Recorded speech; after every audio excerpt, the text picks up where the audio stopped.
Hello दोस्तों, Balaji driving training centre में आप सभी का हार्दिक स्वागत है। जैसा कि आपको सभी को पता होगा, दिल्ली पुलिस की जो भर्ती है वो सफलतापूर्वक संपन्न हो चुकी है और हमारा सभी का सिलेक्शन हो भी गया है। सीआईएसएफ, दिल्ली पुलिस में एक साथ दोनों तीनों में सिलेक्शन ले लिया दोस्तों। इसका अनुभव मैं आपको शेयर करना चाहता हूँ दोस्तों। और हमें पहले भी इस चीज़ का तो एक्सपीरियंस था ही दोस्तों। हमारे टेक्निकल में आपको सभी को पता फुल में से फुल नंबर ही थे, लगभग 50 में से 47 नंबर आए थे दिल्ली पुलिस में भी। बाकी आगे भी ऐसे आते रहेंगे और आप भाइयों को प्यार देते रहेंगे दोस्तों। मैं आपको दोस्तों बताना चाहता हूं, जो अपनी ड्राइविंग जो भर्ती होती है इसमें सिलेक्शन लेना बहुत आसान होता है दोस्तों। थोड़ा धैर्य बनाए रखें और जो अपनी जो बुद्धिमत्ता है उसको प्रदर्शित करें और तसल्लीपूर्वक अपनी तैयारी करते रहें। ट्रेड होता है जो बहुत ज़्यादा हार्ड नहीं होता दोस्तों। वो जो ड्राइविंग होती है वो हार्ड होती है। टेक्निकल जो वाइबो होती हैं इसमें आपका दिमाग का हल्का फुल्का प्रयोग करके आप पास हो सकते हैं दोस्तों। बाकी जैसे सीआईएसएफ और आईटीबीपी सीआरपीएफ जैसी भर्ती होती है इसमें थोड़ा सा इंटरनली पार्ट्स पूछ लिए जाते हैं, इंजन के बारे में, गाड़ी के बारे में। बाकी जो दिल्ली पुलिस जैसा ट्रेड होता है बहुत नॉर्मली ट्रेड हुआ था हमारा दोस्तों। उसमें तो मात्र एल बनवाया गया था, LMU से और HMU से।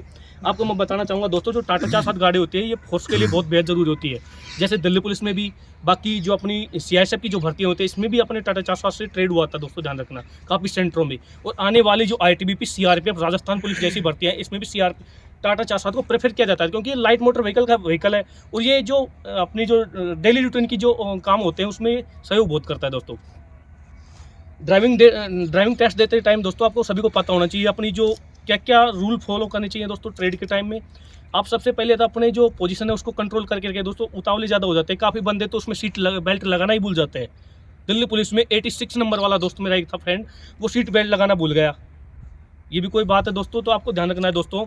इसमें जो ट्रेड देते टाइम आपको पता होना चाहिए, तसल्लीपूर्वक अपने बैठे गाड़ी में, डोर खोलें, उसके बाद बैठे, सबसे पहले अपनी सीट बेल्ट लगाएं, मिरर सेट करें, फ्यूल इग्निशन की को चेक करें प्रॉपर लगी है कि नहीं। ठीक है दोस्तों, हॉर्न वगैरह जो भी अपनी जो प्रक्रिया है उनको फॉलो करते हुए फ्यूल टैंक को चेक कर लें दोस्तों, फ्यूल मीटर को चेक कर लें, इंडिकेटर्स, हॉर्न वगैरह इनको चेक करना चाहिए दोस्तों। इससे आपके पैसे तो लग नहीं रहे दोस्तों। और अपने जो ऑफिसर्स होता है उसको ये लगना चाहिए कि यार ये ड्राइवर है एक्चुअली में। ठीक है, ये गुड हैबिट होती है दोस्तों, अच्छी आदतें होती है एक ड्राइवर के लिए। बैठते ही सीट बेल्ट और हैंड ब्रेक को चेक करना दोस्तों। काफ़ी जो आर्टिफिशियल ड्राइवर होते हैं जो 2 दिन के सीख के जाते हैं वहाँ पे मात खा जाते हैं कई बार। ये तो दिल्ली पुलिस का शुक्र हो कि बहुत आसान ट्रेड हो गया। और जो आर्टिफिशियल जो कृत्रिम जो बनाए गए ड्राइवर थे वो भी भर्ती हो गए। ये ट्रेड हुआ था सीआईएसएफ जैसा दोस्तों, उसको ध्यान रखना। ऐसा ही ट्रेड आपका सीआरपीएफ और राजस्थान पुलिस और जो ITBP का ऐसा होगा दोस्तों। बाकी मैं आपको बता दूं दोस्तों, टाटा 4-7 गाड़ी के बारे में। टाटा 4-7 जो गाड़ी होती है, जो टाटा कंपनी इसे बनाती है, 407 का मतलब दोस्तों ये 4 टन वेट ले जाने में सक्षम है। 07 का मतलब होता है 17 HP का हॉर्स पावर का इसका इंजन होता है। बाकी मेजर पार्टों के बारे में आपको बताता हूँ, मोटे मोटे पार्ट्स देख लो दोस्तों। सबसे पहले बात करते हैं एयर फिल्टर के बारे में दोस्तों। एयर फिल्टर का काम होता है दोस्तों वायुमंडलीय हवाओं को जो शुद्ध करके और इंजन में सक्शन करवाना दोस्तों। ये अपना होज पाइप हो गया, इसके माध्यम से एयर जाती है, यहाँ से इंजन एयर फिल्टर खींचता है। ये जो एरो का है ये निशान लगा हुआ है, इसमें एयर जाएगी, साफ होगी। इसमें फिल्टर होता है दोस्तों, यहाँ से इसको खोला जाता है। ये जो क्लिप होती है इनको हटा के इसको साफ करना पड़ता है दोस्तों, ध्यान रखना। ठीक है, ये अपना क्या हो गया, इसमें होज पाइप हो गई, इससे इंजन में जाती है एयर। ये अपना रेडिएटर हो गया दोस्तों। रेडिएटर का भी पता होना चाहिए दोस्तों, इंजन के जो कार्यकारी तापमान पर बनाए रखता है टेम्परेचर, वो रेडिएटर ही बनाए रखता है।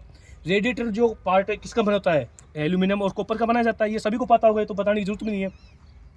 एल्यूमिनियम और कॉपर इसलिए बनाया जाता है जो पानी को जल्दी ट्रांसफर में मतलब चेंज कर देते हैं, इस पानी के टेम्परेचर को जल्दी कन्वर्ट कर देते हैं। इसकी जो कैपेसिटी है कितना इसमें कूलेंट और पानी आता है दोस्तों, इसमें 8 से 10 लीटर के रेंज में कूलेंट और पानी आता है। सबसे ऊपर वाला पार्ट होता है इसका रेडिएटर का अपर टैंक।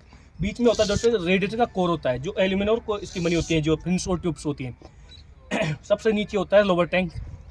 रेडिएटर की प्रेशर कैप हो गई दोस्तों। ये अपना ओवरफ्लो पाइप हो गया दोस्तों। रेडिएटर का रिजर्वायर टैंक हो गया दोस्तों, ध्यान रखना है आपको। ये अपना ब्रेक असेंबली का पार्ट हो गया, ब्रेक बूस्टर बोलते हैं जिसे। ये अपना हो गया ब्रेक ऑयल रिजर्वायर टैंक हो गया। ब्रेक मास्टर सिलेंडर दोस्तों, ये जो ब्रेक मास्टर सिलेंडर लंबा लंबा सिलेंडर होता है, ब्रेक मास्टर सिलेंडर। जब भी आपके ब्रेक अगर फेल हो जाते हैं, लगते नहीं है, सबसे पहले अपन इसी को चेक करते हैं, ब्रेक के ऑयल को चेक करते हैं। ब्रेक मास्टर सिलेंडर कहीं से लीक तो नहीं है, ब्रेक के जो प्रेशर पाइप है ये तो नहीं टूट गए कहीं से, इनको चेक करना होता है दोस्तों। ठीक है, ऑयल के बारे में मैंने आपको बता ही रखा है, .3.4 ऑयल यूज होता है ब्रेक और क्लच में।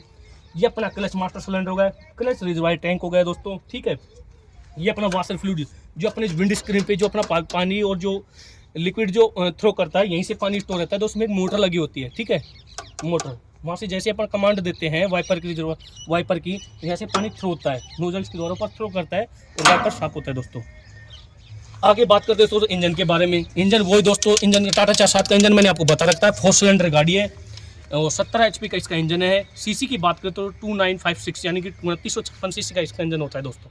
इसका विशेष ध्यान रखना है दोस्तों। एक्चुअली में होता है क्या है, फोर्सेज के जो अधिकारीगण होते हैं हमारे गाड़ी के बारे में इस वजह से पूछते हैं कि जो गाड़ी आपने चलाई है उसकी कैपेसिटी, उसकी पावर है, उसके बारे में आपको पता है कि नहीं, कितने सिलेंडर गाड़ी है, कितने सीसी का इसका इंजन है दोस्तों। इसका पता होना बेहद जरूरी है दोस्तों। आप डायरेक्टली ऐसे नहीं कि आपने ड्राइविंग कर दी और आप क्वालिफाई हो गए, नहीं, आपकी बुद्धिमत्ता को परखा जाता है दोस्तों कि आपने जो गाड़ी चलाई है।